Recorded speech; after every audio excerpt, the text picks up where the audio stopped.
Release that he can't get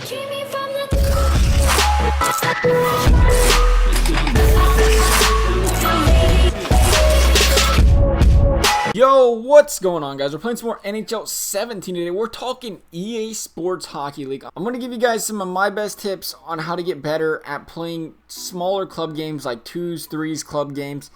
I think it should help you a lot in beating some of the top skaters and, other small clubs. If you guys want to see a tip on videos about playing, for bigger clubs like 5s and 6s, let me know, because there is definitely a big difference in the way you should be playing both modes, in my opinion.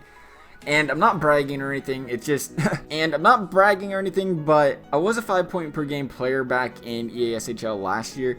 Played a lot of smaller club games more than I do now. Now I find, 6 is a little bit more enjoyable. I just kind of wanted to mention it, though, to give some sort of credential to what I'm about to be telling you guys and explaining.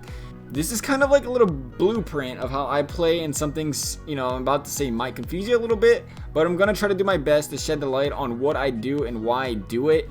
And as always, guys, I'm not forcing you to play like this. This is just how I play. I've found it successful this way. Wanted to help you guys out. If you don't like playing that way, that's fine. You can stick with your way. It's no big deal. You play how you want to. But the best tip I can definitely give you guys is play good defense. I can't stress it enough.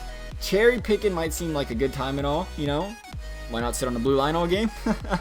When you're scoring the goals. But remember, you're leaving your goalie out to dry when you're doing stuff like this. There's nobody back there. You're hurting your goalie. So personally, I play two different forms of defense, okay? There's the breakout, and then there's in a defensive zone. In the breakout, now this is where I want to shadow the user. This is where I'll just go around following him around. Where he goes, I go. Try and stay in the passing lane, when you're doing this. You want to stay between the player with the puck and the user that you're shadowing. There are a lot of people who are going to call for that puck even though you're in that lane, and what's going to happen? You're going to get the puck. Not only is it going to get you a turnover, but it's going to also result in getting a good scoring chance for you. Like I said, I can't stress enough how good defense leads to good offense in any game mode for that matter in NHL. So then there's the second way, and that's where we're playing in the defensive zone. Keep in mind, this is just playing as a forward. As a forward, it's pretty straightforward the way I play. Stay in the middle of the ice. Don't go chasing around the boards. If they're on a rush, for example, try and stand between the opponents to prevent the one-timer. If there's two guys coming up, try to stand between them. Even if there's an AI there, try to stand between them, because there's a lot of the times the AIs won't poke them and it'll go through. Now, if you're playing with 2 or 3 users on the ice, you're playing 3s, maybe even 4s, this is where communication is really important, because obviously all 3 of you don't need to be in the middle of the ice. You don't need to have 5 guys there. So if you guys communicate well, you can have one guy in the middle, have a guy chase the puck, have a guy go around the board. You know what I'm saying? Communicate the drill, but you want to make sure you always have somebody in between the ice. That's why I said 2s or 3s. If you're playing 3s, one guy in the middle, have the other guy chase the puck. One guy in the middle on 2s, that's where I stand. If I'm playing 2s, I'm parking my rear end right in the middle of the ice. This next part here I also find very important. Do not chase other users into the corners or behind the net. Now, there might be one exception to chasing behind the net, and that's really like if you see an obvious check coming and you're going to get the body check, go ahead. Now, I completely understand. You're going to run into guys that love doing their wraparound goal. Again, communication is key, especially between you and your goalie. Stay in front of that net and focus on poking that wraparound, because if you chase him behind the net, that means he's got an open lane and cross crease coming up the side. Maybe your goalie's prepared for the one, or he's prepared for that poke check, but if you're chasing him behind the net, you can't do anything but stop him from turning around. Odds are there's gonna be a wide open lane across the ice for him to give a little tap across there. Again, I say there's AIs, but you can't always bank on the AIs. You want to do as much as you can on the defensive zone as possible to help out your team. Now, I might sound crazy, right? Probably think I'm crazy. Don't chase the guy at all. I'm over here telling you, right? When I'm saying don't chase him in the corners, I'm legit. I'll just stand there in the middle of the ice all day. It doesn't bother me at all. And like I said, this is for smaller clubs. Of course, it might be different in 6s, but like I said, if you chase, they're waiting for you to chase them. If you chase that player, he's gonna attempt to make you miss, and there's a pretty good chance that he can make you miss. I mean, I'm not trying to be, I'm not trying to rag on anybody. I find it easy to make people miss, but I find it a lot harder to hit them. I find it a lot harder to defend a user when they try to make me miss than me trying to make them miss. If that makes sense at all, I don't know. I guess because they know what they're gonna do, and you gotta just guess what they're gonna do, if that makes any sense at all. And once they make you miss, then they have a free walk right into the slot, right in cross crease, because that just leaves 2 defensemen that are AIs. And again, the AI D-men aren't the greatest in club, and I'm not complaining about them. Don't get me wrong, I'm not complaining at all about them. I completely understand it because club's made for 6 players. If an AI is bad, you just swap it out with a defenseman. I completely understand, but I also understand there's circumstances, you know, where you're gonna play 2s, 3s because you just don't have that many people to play with. That's why I'm trying to explain this for guys that like the smaller clubs. So to prevent it though, you just wait for him in the middle of the zone. Kind of imagine a box in a power play, right? Where you got 4 guys there. It's kind of the thing I'm thinking of a little bit. You just want to sit there and wait for him to make his move. Don't chase him in that corner because eventually he's going to want to come into the crease or he's going to want to pass across crease. That's where you're at. You wait for that pass, try to poke it, or you go in there and you poke him before he gets in the slot. It helps your goalie out, helps your team out. It's going to frustrate your opponent too, trust me.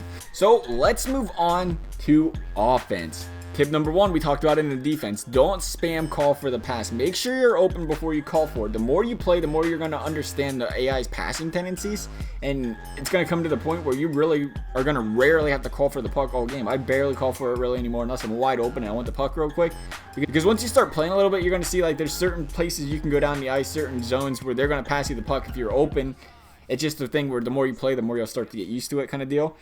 If you do call for the puck though and you're open, my biggest no-no has to be don't call for it when the AI is right beside you. As in like horizontally to your left, completely to your right. Passes straight left, passes straight right. I've always found to be the hardest for the AIs to complete. They always pass it forward too much. They always pass it backward too much because, you know, you're coming down with speed or you're coming down with less speed. It's a little bit harder for them to predict where to throw that pass at. Now, once you're in a zone now everyone has a different offensive zone strategy. If you can do the mentioned steps above properly, I think you can get away with a lot of different things on offense that you already do and find it that it's a lot easier to win games than it already was. But again, I'm sharing with you guys the ways I played smaller clubs. I'm not forcing you to do it. I'm not telling you how to play. Like I said, I'm just trying to help you guys out, share my thoughts on how I found it being successful at winning a lot of games. Now, here's going to be the tough pill to swallow, I think. Don't take a lot of shots from the point. Now, hear me out. There are good times to do it. I completely understand. But here's the way I look at shots from the point in club with human goalies. It's a turnover. Give the other team the puck right back. Because in Hut and Versus, I completely understand. There's a lot of quality shots you can take from the slot, from the point. But if you're playing a human goalie, it's a pretty easy save for goalies to make a lot of the time from the point. Now, I'm not saying to never do it. Never take any shots from the point. No. But if you're doing, you know, say more than 5 times a game, even I don't even do it 5 times a game. Honestly, I barely do it once, but I know a lot of other people do it, and I understand why. They want to try to get the tips and everything, the redirects. Completely makes sense to me, just not the way I play. But I completely understand that. Feel for you guys. And, you know, if you haven't, but like I said, if you did it 5 times in the game and you haven't scored once, it's probably too much. There's times where the goalies, you know, you're playing a goalie that might not be as good, where you can get away with it and do it a few times, do it a lot. But again, it's just my opinion. But if you do take shots from the point, though, make sure you take them low. Try to shoot them off the goalie's pads. That way you can get a good shot at a rebound goal. And I just want to point out as well, it's what I've come to a conclusion of. You guys might be thinking differently. Again, like I said, I'm just sharing my opinion with the way I play club.